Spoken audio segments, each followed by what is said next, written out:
What's going on, everybody? Welcome back to another episode of the FF Ballbusters podcast. Thank you for joining us. My name is Eric. As always, I do have my co-host Will here with me. But today, we have a very special guest, a fellow fantasy football YouTuber, someone who is well-versed in both the Dynasty and the redraft streets, a guy that we're a big fan of over here on this channel, and we hope that you will be too if you aren't already. It's Mr. Caleb Niemi. Thank you for joining us, man. Yeah, no, I appreciate you guys. I've been a big supporters of you guys for a while. Loved your content, and the best is yet to come for both parties involved. So excited to dive into some 2023-2024 rookie classes. Absolutely. If you guys haven't subbed to his channel already, please go do so. Support him, support us. That would be fantastic. But as Caleb alluded to, we are getting into a very special video today, one where we are doing a combined mock draft of both the upcoming 2024 class as well as the 2023 class from last year, the guys that are currently rookies in the NFL. So excited to get into that one. But real quickly, before we do, Will, do you have anything to say to the people? Absolutely. Before we get into it, guys, you've been doing a great job supporting and following the channel, so we want to make sure we keep that up. So make sure you guys are hitting that subscribe button, hit that notification bell so that way you know when we drop all of our latest videos. And with that also being said, make sure you check out Caleb's channel as well. That's going to be linked down in the description below. Hit that sub button. He's doing a great job over there with redraft content, Dynasty content, whatever it is fantasy related, you'll be able to find it on that channel as well. So make sure you give him a follow too. And with that being said, I think we can go ahead and get into the video. Yeah, absolutely. So just a quick reminder as far as scoring format, we are talking super flex. This is going to be 12 teams, half PPR, half point tight end premium for you guys. So just keep that in mind when looking at this draft. Caleb, since you are the guest, we're going to give you the 101. I believe I'm going to take the 102 and Will's going to have the 103. We're going to go linear format, not snake, since we're not really actually building teams. But yeah, with that, Caleb, I'll let you kick us off. Yeah, no, this was, I'm so thankful that you guys gave me the 101. Gave me the hardest decision in the draft, honestly, because you got the proven commodities in the 2023 class up to this point, and then you got, the glorified golden tickets in the 2024 class. But when I really came down to it and I thought, who do I want at this time in May next year? It still had to be Caleb Williams for me. Caleb Williams just seems like this generational type quarterback that we all keep talking about. Trevor Lawrence, Andrew Luck type build. Not necessarily that type of play style, more like Patrick Mahomes. And hopefully if he ends up on the Bears or the Cardinals, he's in a good situation. So I'm excited to see what happens with Caleb Williams. I know it's been a down year for USC overall, but really it hasn't been a down year for Caleb Williams at all. So like Caleb Williams at the 101, and it was hard between him and probably I'm not going to go through who my second option was because you guys are going to go into it. But it was close. It was a close decision, a lot harder than I thought it was going to have to be. Yeah, absolutely. I think I would have probably gone the same way. It absolutely does get interesting very quickly here, but I think I'm probably going to dip back into the 2024 class. I'm just infatuated with Mr. Marvin Harrison Jr. I think he's a surefire pick. You can't go wrong, can't miss. I think he walks in on day one as soon as he gets drafted as probably the wide receiver 3, maybe wide receiver 4 at worst in Dynasty. Obviously landing spot could play a factor there, but I'm extremely confident in what we've seen from Marvin Harrison Jr. so far. And so, yeah, he's going to be my 102. Nice. I like that pick. And we're moving to the 103. I think this is going to be the first pick that we're going back to the 2023 draft class. I'm going to go with Mr. Bejon Robinson here. Regardless of all of the Arthur Smith drama and all that, I do believe in Bejon Robinson as a prospect. I believe that talent's going to win out in the end, and I believe that he has everything that he needs. He's got a top 5 offensive line. He's able to do everything that he needs to in terms of passing, in terms of catching the ball, in terms of running the ball. He's the full package at the running back position, and in my opinion, outside of the wide receivers and quarterbacks, probably one of the highest value players in fantasy right now. So I love Bejon at the 103 right here. No, I definitely love it. I think you guys have been so kind by welcoming onto this channel, and you left me who I was debating at between the 101 and the 102. I really love that Marvin Harrison Jr. pick as a Buckeye fan, but I'm going to continue on the Buckeye train and go CJ Stroud here at the 104. I think CJ Stroud, everything that he's proven up to this point, yes, were we drafting him as the QB1 last offseason? No, it was A-Rich. We loved, the intangibles. We loved the Konami Code quarterback upside, especially in Dynasty. But I think CJ Stroud's proven everything that we want. He's going to be a top probably 5 to 6 startup dynasty pick by the time we get to next offseason. And so if I know I'm getting that, and you've already seen the production, you've already seen the elite level ball placement, the skill, and hopefully over the next few seasons, he's making work with Nico Collins and Tank Dell. Imagine if you could actually get a amazing alpha level type wide receiver to come to Houston. Game over for CJ Stroud. So I like CJ Stroud here at the 104. Couldn't agree more. And I don't think you're being a prisoner of the moment either, even after that big game. We've seen all season how productive he's been. You mentioned him in the context of your pick. I think I am going to go with Anthony Richardson here at the 105. It would have been tough between him and CJ Stroud. I think Stroud is probably the safer pick, and so it makes sense that you'd go with him at the 104. But we saw Anthony Richardson come in and immediately have the highest fantasy points per 4 quarters of any quarterback in all of fantasy in the entire NFL.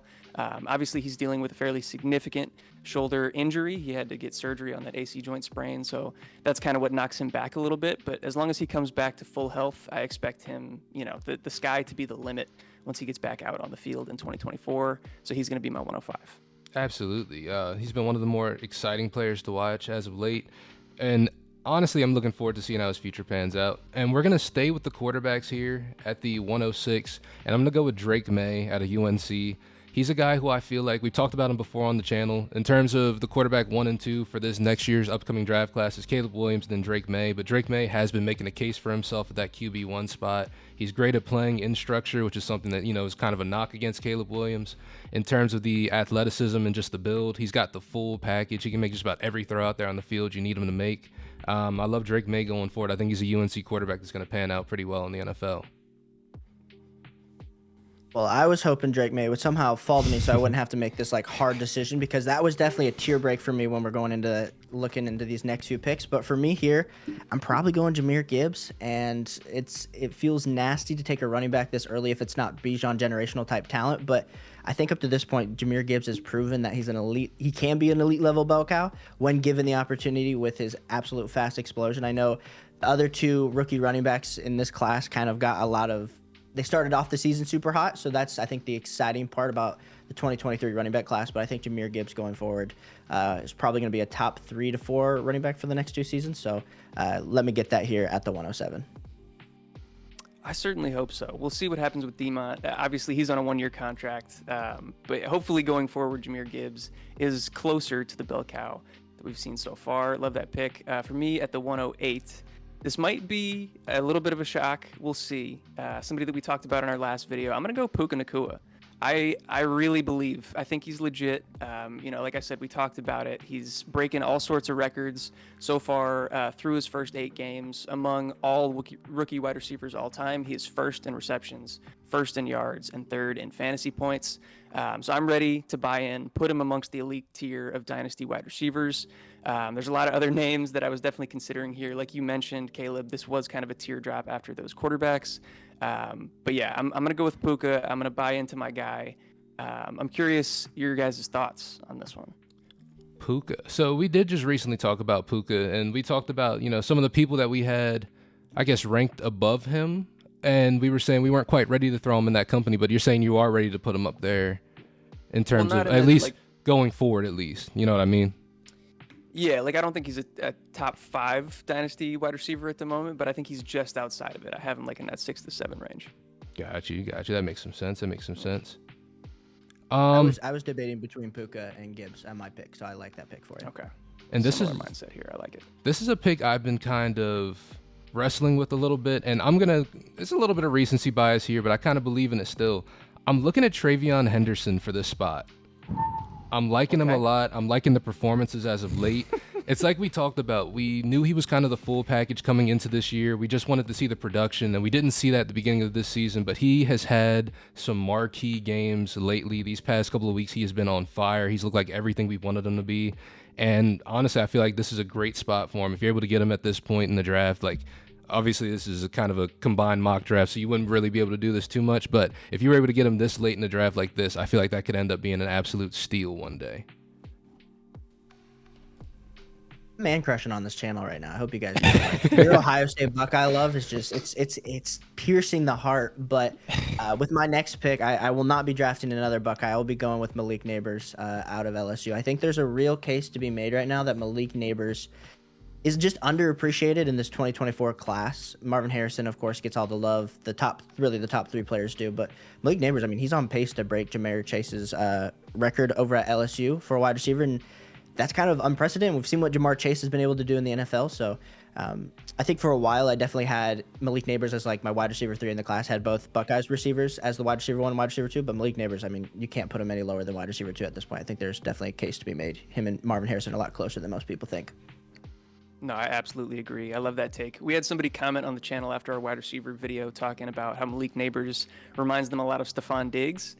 I don't know that I'm ready to go there yet, but there's shades for sure. You can definitely see it in their play style. So I love that pick. I'm probably going to dip back into the 2024 class once again here at the 111. I'm going to go with Brock Bowers, the first tight end off the board. Generational type talent. We talked about it in the same range of guys or of prospects as like Kyle Pitts, Gronk, Kelsey, when they came out, or Vernon Davis as well, guys that came out of college, just elite level prospects.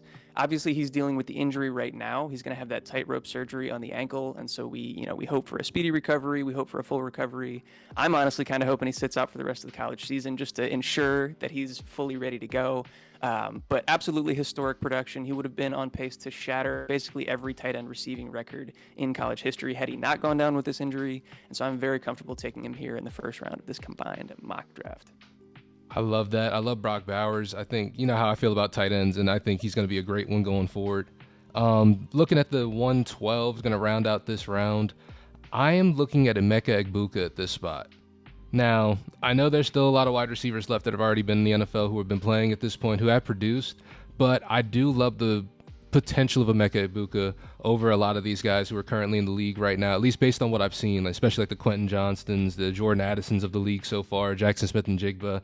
I really like how Emeka Egbuka could end up panning out, especially if he's able to land on the team and get that slot role. I think he could be extremely elite.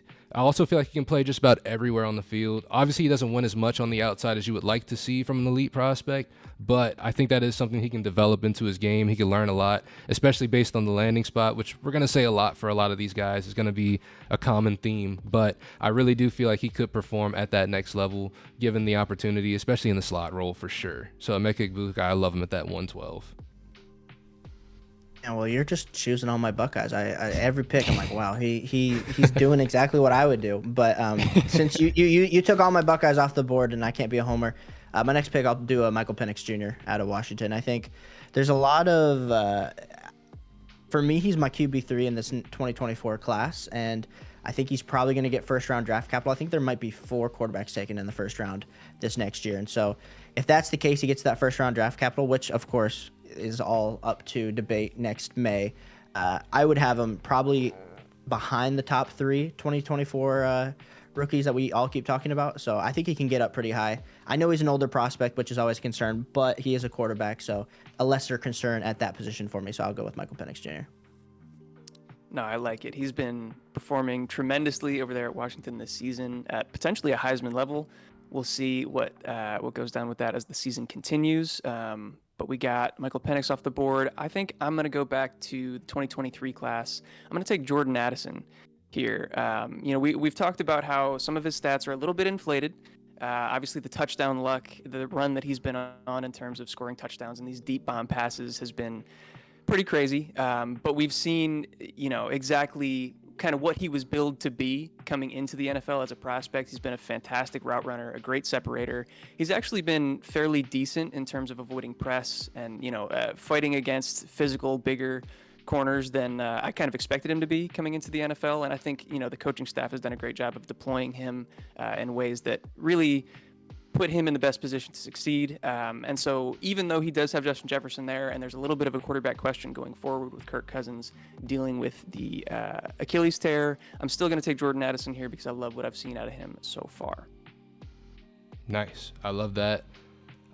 Taking a look at this next pick, this is actually getting a little hairy, at least on my side, because I'm trying to balance the value around too, because there are some guys I feel like we're not disrespecting, but I feel like should be on the list at this point too. So I'm going to take Bryce Young at this spot for the Carolina Panthers, since we are going super flex and it is, quarterback heavy leagues.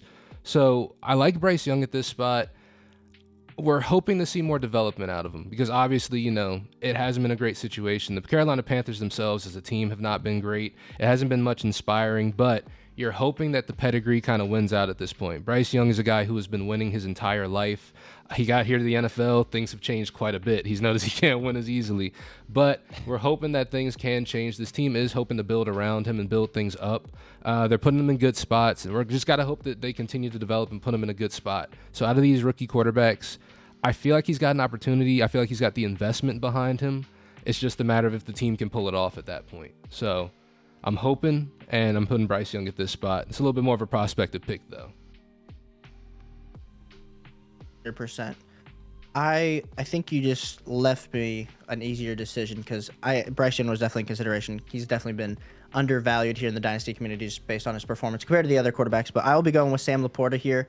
I think this might be my first 2023. I guess I drafted CJ Stout. So this is my second 2023 pick that I've made. And Sam Laporta, at this point, I think arguably has the tight end 1 title in hand in Dynasty. And so as much as I love Brock Bowers and the projection that he is, it's just like what Sam Laporta is going forward.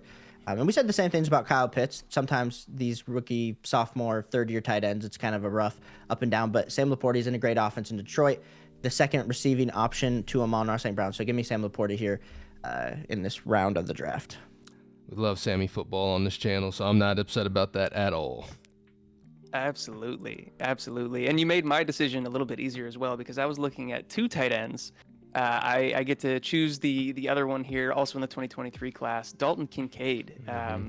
He's had his breakout as of late since since Dawson Knox has gone down with his injury. We hope that it continues even once he comes back off of IR.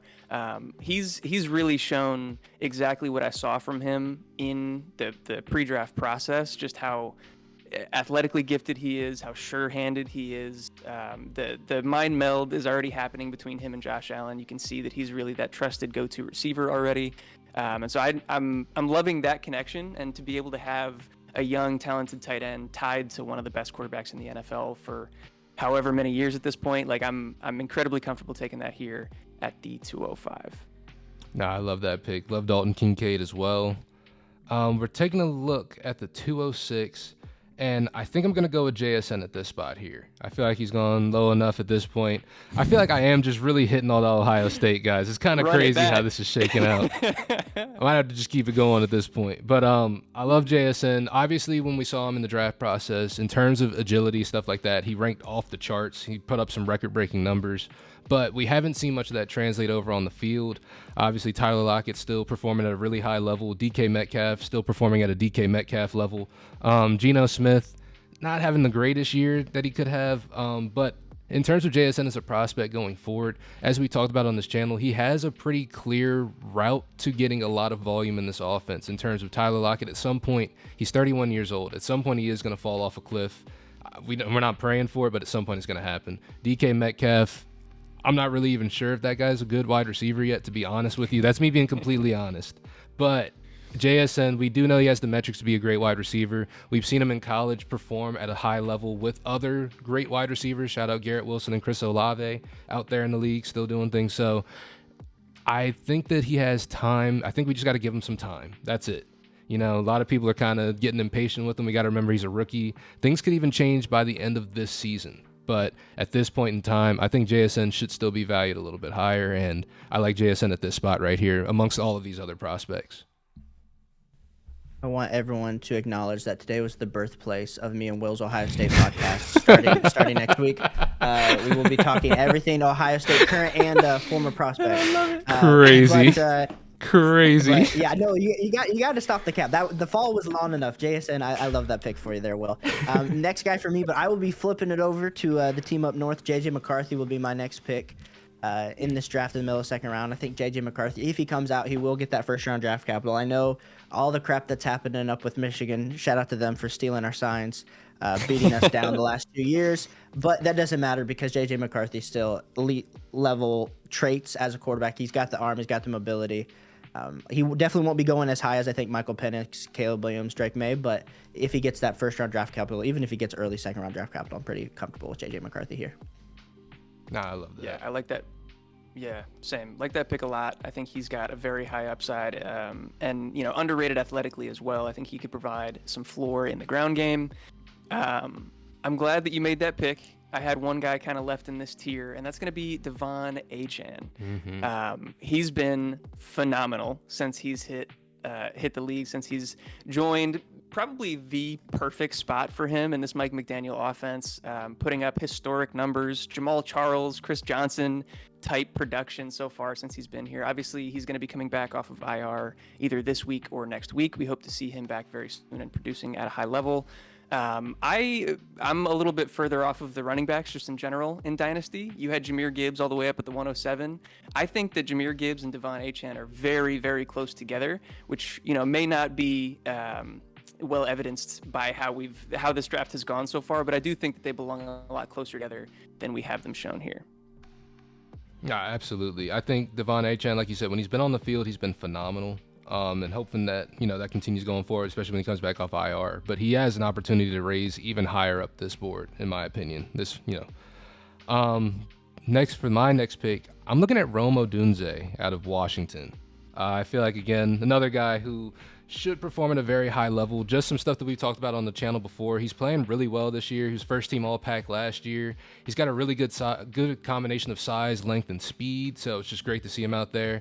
Also, his contested catch rate went from 25% last year to 72.7% this year, so he's definitely been working on that side of his build, and I just think he has all the great intangibles you would need. Explosiveness, he's got great solid route running skills, and he's strong, so he's got everything that you would want in the wide receiver prospect, and hoping that it translates over at the next level. I think he's got all the tools he needs, so I like Romo Dunn at this spot in the draft right here.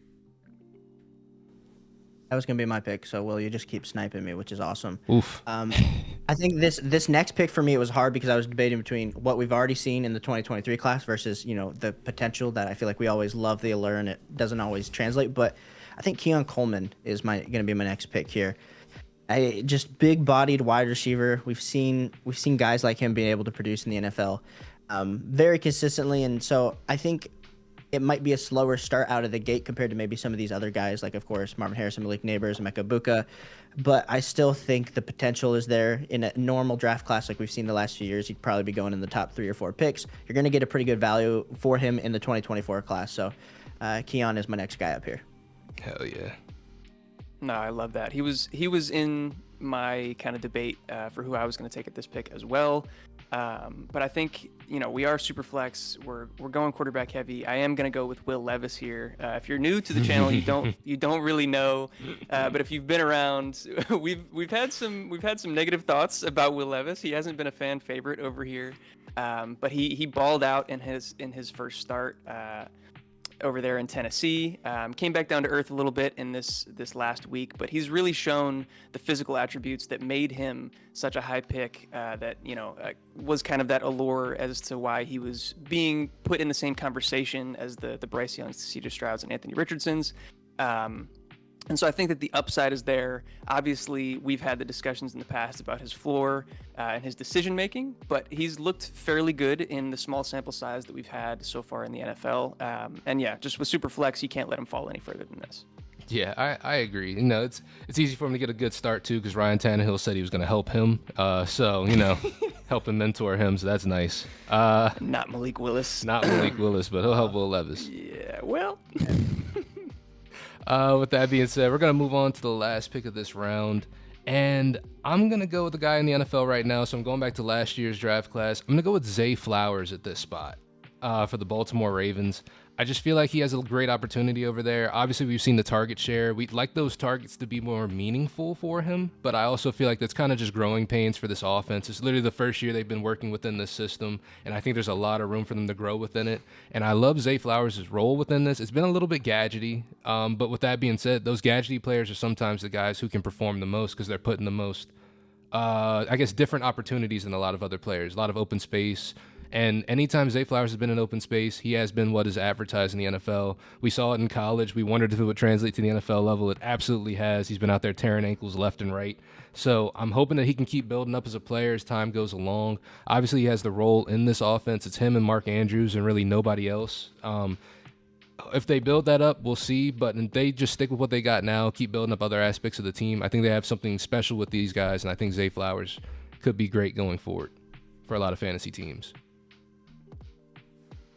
You know, you just keep sniping me, Will. This is unfortunate that I somehow had to go first, and then you were. I know there's only 3 of us, but I like that pick a lot for you with Zay Flowers. My next guy is going to be Troy Franklin. I just continue to hammer home on this 2024 class, and I know it's less proven than what we might want to think or what we want to see, but Troy Franklin and his elite level speed there for Oregon.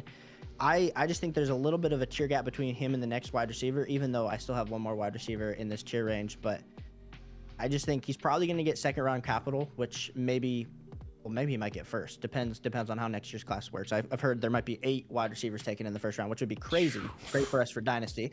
But Troy Franklin, I think, depending on the situation where he lands, could be really good with that elite level speed. And his target share went up this year. It's been up by like 1%, which isn't like amazing. He's nowhere near like a 25 to 28% alpha level that we might want. But I think with his speed, you definitely know NFL offenses can get him involved. I like that. I like that a lot. Yeah, I like it a lot. He was in my consideration here too. You said Will sniping you. You've been sniping me this whole time. He was in my consideration. I think I'll go back to 2023, and I hope that this is the guy that you were alluding to as far as who was left in this tier. I got Josh Downs here. He's been fantastic. He's been everything and more that I hoped he would be coming into the NFL. The production in college was elite. And we've seen that continue as he's made his way, into a more prominent role in this Colts offense. To be completely honest, I do think that it's helped that Gardner Minshew has been at quarterback. I think, maybe we wouldn't see the consistency from him if Anthony Richardson was out there. But I do expect Anthony to develop as well, and so that chemistry will be there. But yeah, he hasn't looked out of place size-wise. I think he's played physically and kind of outside of his frame more than maybe some people expected. I think he's been good in contested catch situations, and obviously he's been a fantastic separator, route runner, and in that short to intermediate area. So I think the production has been good already, and it's only going to stand to increase. So I'm going to take Josh Downs here near the beginning of the 3rd round. No, I love Josh Downs. We loved him as a prospect. Hoped he would pan out at the NFL level. And like you said, he's been nothing short of impressive, to be honest. He's been having one of the most underrated rookie seasons out of a lot of these guys. So for sure deserves some love right there. The next person I'm looking at right now, I'm looking at Braylon Allen, running back out of Wisconsin. He's just a monster of a man. He's huge. But when it comes to running style, obviously he's going to rank below a lot of the other guys in this draft class just because he is more of a downhill runner. He's not great in the passing game. It's just not one of his strengths, but in terms of what his strengths are, he does them extremely well. So I'm going to love to see this guy at the next level. We love guys who catch the ball in fantasy, and, that isn't something to be a little concerned about. But at the same time, depending on the offense he lands, and a lot of NFL teams are going to value a guy who can just get the ball, run between the tackles, get some yards, and that is what Braylon Allen is great at. We've seen guys find success without being able to catch the ball a whole lot. Derrick Henry's been catching passes as of late, but that wasn't something he was doing a lot before.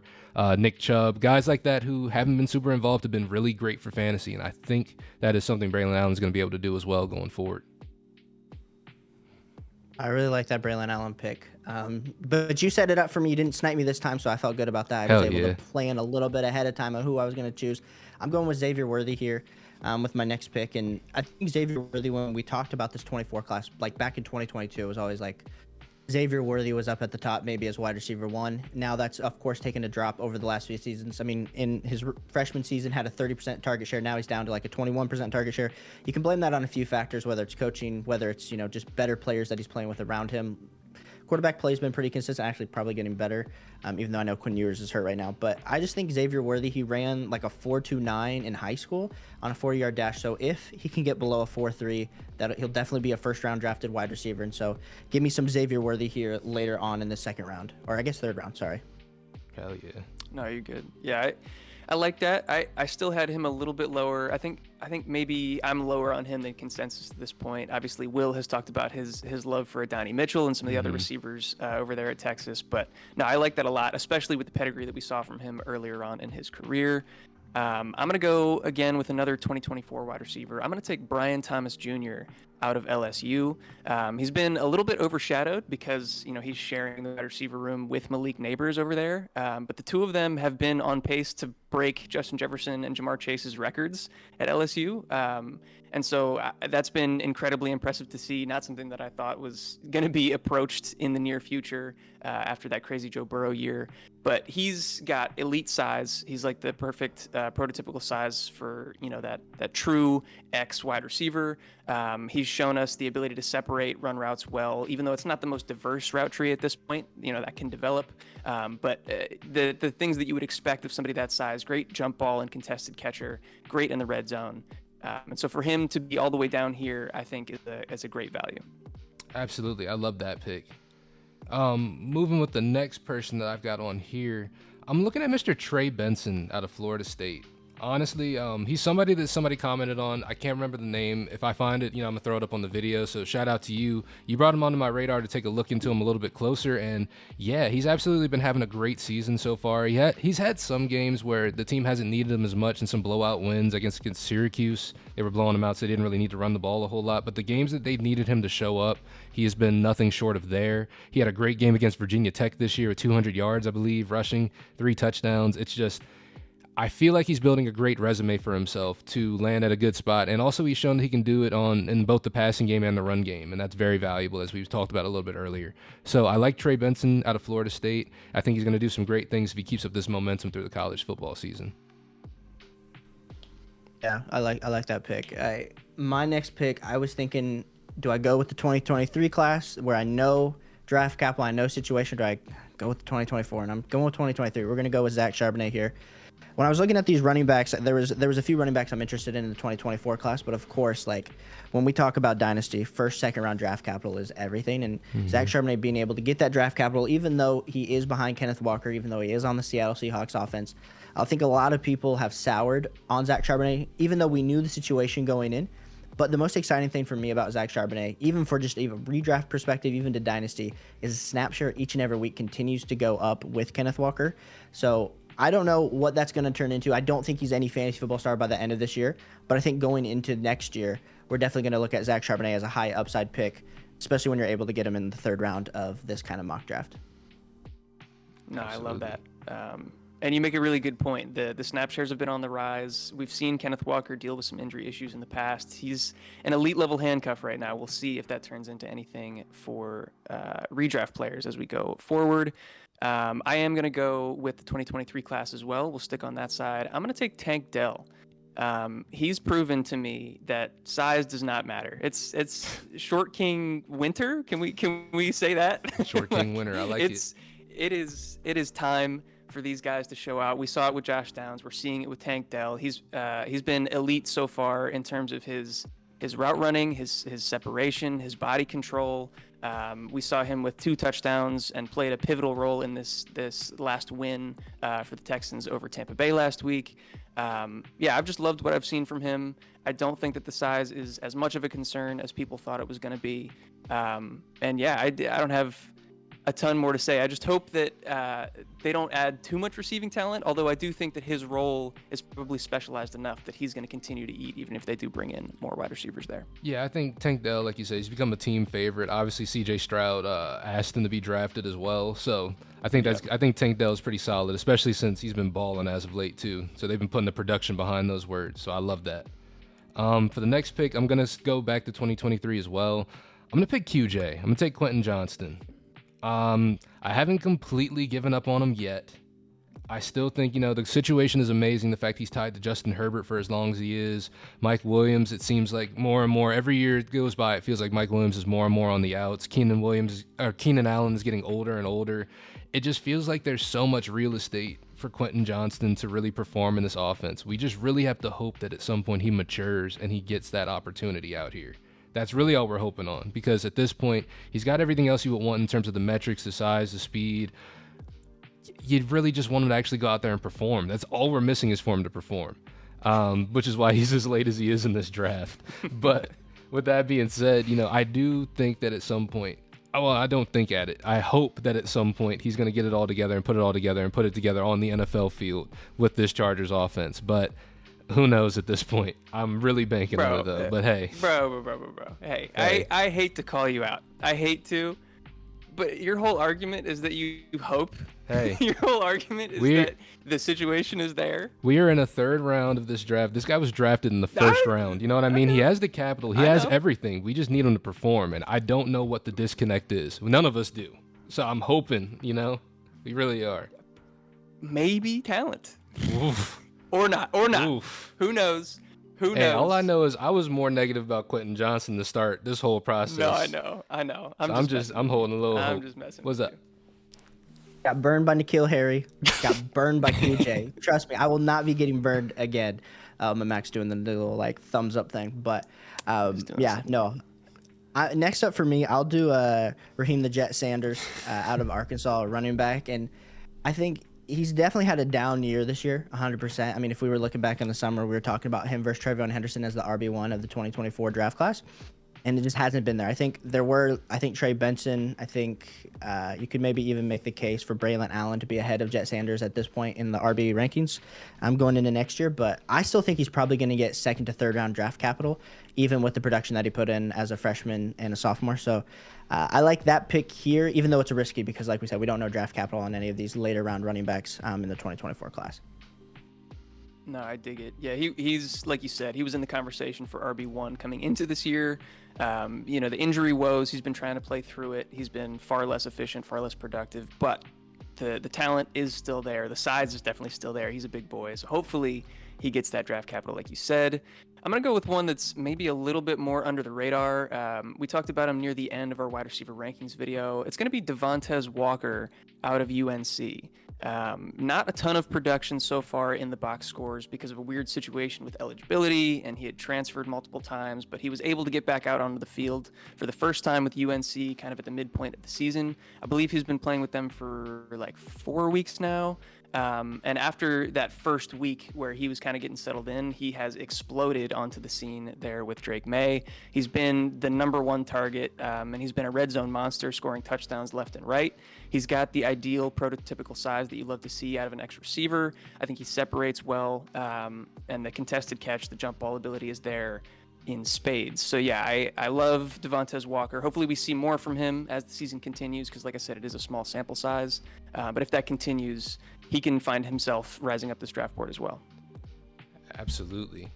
And somebody I'm looking at to round out this draft, we didn't talk about him before, and I feel like we should have shown him a little bit more love as well in terms of other videos we've done on this channel. I'm looking at Jaden Daniels out of LSU, quarterback, because something that we talked about a little bit earlier with why am I blanking on names right now, with Brian Thomas and Malik Neighbors, is that they are both on historic pace right now. They're both on historic pace right now for LSU.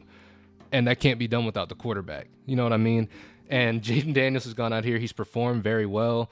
Obviously, he left recently with a concussion, but other than that, every other game, he has performed at a super high level. He's kind of the dual threat quarterback.